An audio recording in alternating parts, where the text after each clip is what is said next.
আমি একটা call record বা অডিও ফুটেজ নিশ্চয়ই আপনারা শুনেছেন। এখন শেখ হাসিনার কোনো বক্তব্য প্রচার করা আসলে এটা আইনিভাবে এই মুহূর্তে কনফ্লিক্টেড। তো সেই কারণে আমি সরাসরি অডিও রেকর্ডটা প্রকাশ করলাম না, বা আপনারা ইতিমধ্যে সোশ্যাল মিডিয়াতে শুনে নিয়েছেন যে অনেক উপদেষ্টারা বা জুলাই যোদ্ধারা শেখ হাসিনার কাছে ফোন দেন এবং তারা 5ই আগস্টের ঘটনার প্রেক্ষাপটের জন্য তার কাছে ক্ষমা চান, কারণ তারা ভয় পাচ্ছেন। ভয় সবাই পাচ্ছে, এনসিপির মধ্যে যারা আছে বা এই মেটিকুলাস ডিজাইন যেটা হয়েছে সেটা নিয়ে অনেকেই ভীত আছেন যে আওয়ামী লীগ যদি ফিরে আসে তাদের পরিণতি কি হবে। আর এই যে ভাবনাটার কারণটা কি, কারণ এই মুহূর্তে এনসিপি নামক রাজনৈতিক দলটার এই যে 12 রঙের কালার, 12 রঙের নেতার 12 টাইপের বক্তব্য, ইভেন রাজনৈতিক যেই ব্যর্থতা, দলটির যে মুখ থুবড়ে পড়ে যাওয়া, বা ধরেন এই দলটার একদম লিড পজিশনে যারা আছেন সাবেক ছাত্রলীগ নেতা, পরবর্তী সময় ধরেন তারাই এখন এনসিপির অনেক বড় নেতা, তো মানুষের কাছে নানান ধরনের কনফ্লিক্ট আছে। অনেকে মনে করছেন যে আসলে এটা কি ভুল হয়ে গেল এই আন্দোলনে জড়িত হয়ে, কারণ আওয়ামী লীগ হয়তো এখন আপনি রাস্তায় একজন আওয়ামী লীগ নেতারা পাইলে পিটাচ্ছেন, মারতেছেন, কিন্তু এই দৃশ্যপটটা কিন্তু থাকবে না। আপনি জাস্ট গত 1 বছরের দৃশ্যপট দেখেন যেটা কতটুকু পরিবর্তন হয়ে গেছে। সামনে এটা আরো পরিবর্তন হবে। এখন ডক্টর ইউনূসের সরকার আছে, এই জন্য সবকিছু ওভার স্পিডি আওয়ামী লীগের ইস্যুতে, কিন্তু পরবর্তী সময় রাজনৈতিক দল হিসেবে যারাই আসুক, বিএনপি আসুক, জামাত আসুক, আপনার পলিটিক্যালি একটা সহনশীল পর্যায়ে আপনার আওয়ামী লীগ কিন্তু তার পরিস্থিতি পাবে রাজপথে বা বিভিন্ন জায়গায়। এখন যতটা হচ্ছে ততটা হবে না। তো এই যে আপকামিং পরিস্থিতি, এই পরিস্থিতিতে এনসিপির যারা ফলোয়ার আছেন অথবা যারা রাজপথে ভূমিকা রাখছেন তাদের মধ্যে কিন্তু ভয় কাজ করছে।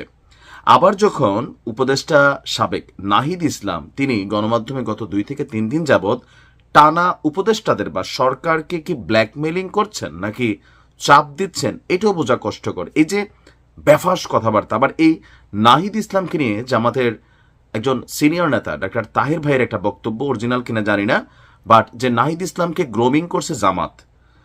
এখন মানুষের মধ্যে কিন্তু এগুলো কনফ্লিক্ট তৈরি করে যে তাহলে এই যে আন্দোলন আমরা দেখলাম 10 দফা, 1 দফা, সরকার পতন, মানে কোথায় থেকে কোথায় কানেক্টেড। এখন সময়ের বিবর্তনে রাজনৈতিক নেতাদের বিভিন্ন বক্তব্যে বা এই যে উপদেষ্টাদের বা এই এনসিপির নেতাদের বিভিন্ন বক্তব্যে মানুষের মধ্যে একাংশ এখন বিশ্বাস করতে শুরুই করছে যে ওই আন্দোলনটা কোটা আন্দোলন ছিল না, এবং কি এখানে অনেক কিছু যা আমরা দেখেছি মেবি এটা মেটিকুলাস ডিজাইন, আর ডক্টর ইউনূস নিজেই পার্ট অফ মেটিকুলাস ডিজাইন।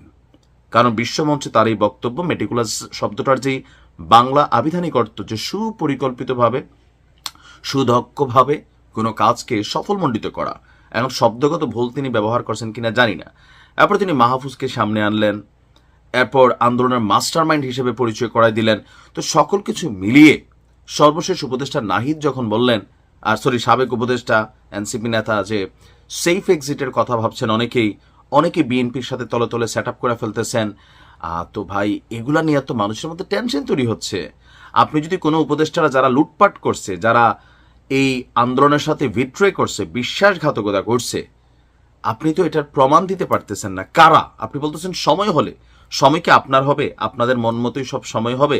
আপনাদের কথায় কি জাতি বারবার রাস্তায় নামবে? ডাক দিয়ে দেখেন তো। যতক্ষণ জামাত আপনাদেরকে ব্যাকআপ দিয়েছে, যে তাহের ভাইয়ের এই কথাটা আমার মনে হয় যে জামাত এটার কন্ট্রোলিং এ ছিল।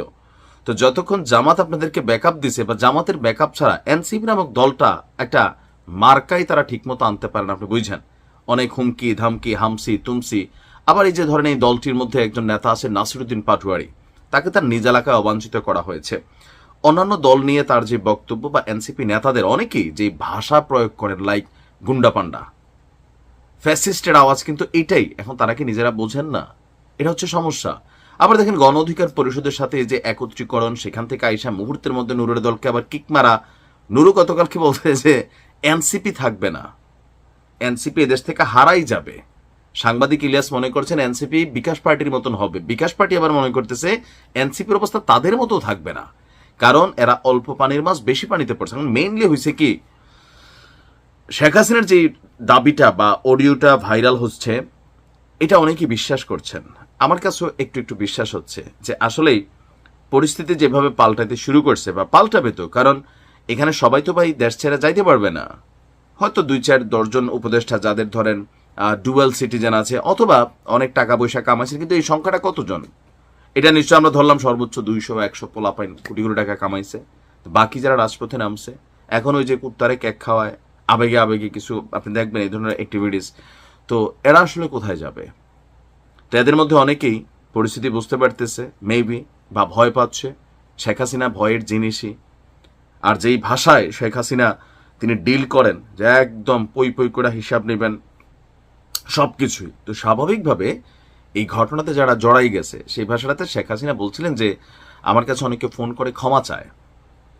তো ক্ষমার ব্যাপার কি? তারা তো আমার নাতির বয়সী, তাদেরকে ভুলভাল বুঝাইয়া ওই সময় মাঠটা গরম কইরা সরকার পতনের আন্দোলন ছিল, যেটা আওয়ামী লীগ প্রথম থেকে বলে আসতেছিল।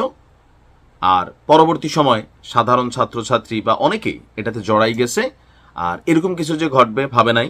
আর ঘটার পরেও গত 1 বছর ডক্টর ইউনূসের এই সরকারের মাধ্যমে মানুষ যেগুলো চাইছে, লুটপাট চাঁদাবাজি বন্ধ হোক, সিস্টেম চালু হোক, একটা পরিচ্ছন্ন বাংলাদেশ হোক, অথবা ক্ষমতার ভারসাম্য থাকুক, বৈষম্য না হোক, আসলে কি এগুলো বন্ধ হয়েছে?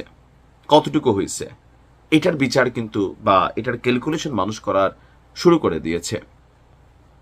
এখন বাংলাদেশে যদি আমার কাছে মনে হয় যে ধরেন কি বলা হচ্ছে, পৃথিবীর সবচেয়ে ভালো মানুষটারা এনেও বসাই দেওয়া হয়, জাতি হিসেবে আমরা নিজেরাই লুটপাটকারী।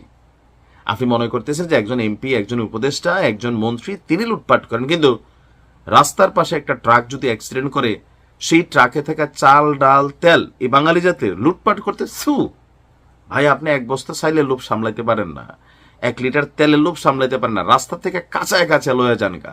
তা আপনি মনে করেন যে না ভাই আমার কি বলা হয় যে নেতা যিনি তিনি খুব পরিচ্ছন্ন মানুষ হইতে হবে। আসলে কি হয়? একজন চেয়ারম্যান গম খাবে না তো খাবে কি? চাল খাবে না তো খাবে কি? চেয়ারম্যানের মাগনা ভোট দেন, নির্বাচন আসলে কয়জন দেন মাগনা? কিছু মানুষ দেন, কিন্তু অধিকাংশ মানুষ ধান্দাবাজি করে।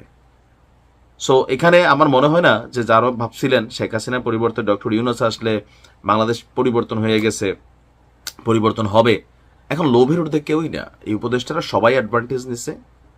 তারপরে বাংলাদেশ হয়তো একটা অংশে অনেক জায়গায় আমরা সফল আছি, বাট মানুষের যে এক্সপেকটেশন ছিল রাতারাতি বাংলাদেশ আমেরিকা হয়ে যাবে, এটা হয় না, এটা হবে না, কখনোই হবে না।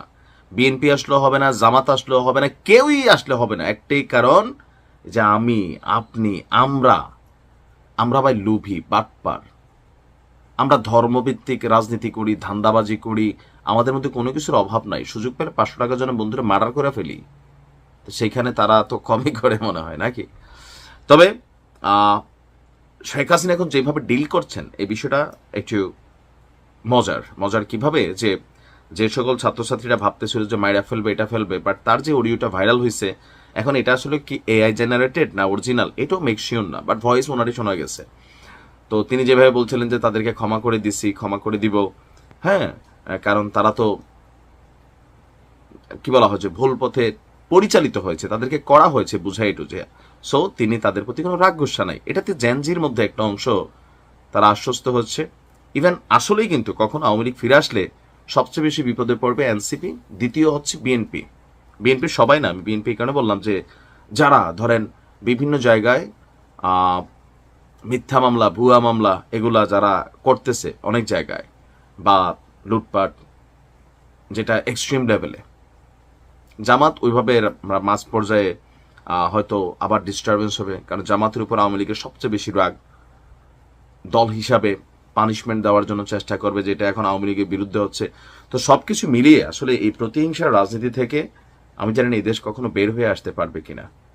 আমার কাছে মনে হয় যে আমরা যে সকল দেশে থাকি, ইলেকশন আসে, ইলেকশন যায়, ভাই কখনো কারোর গায়ে, কোনো একটা প্রতিষ্ঠানে, কোনো কিছুতে দেখি না, কারণ এই দেশের মানুষ রাজনীতিরে ধান্দা হিসাবে নেয়। আমাদের দেশের মানুষ কোনো কর্ম করে না। আমার মতন আপনার মতন হাজার হাজার পোলাপাইন ফেসবুকে সয়লাভ করে ফেলে, আব্বা ডাইকা, ভাই ডাইকা, গার্জিয়ান ডাইকা, মার্ডার করার জন্য দৌড় দিয়ে পিটাপিটি করতে দৌড়ায়, কারণ বাঙালির কাম নাই।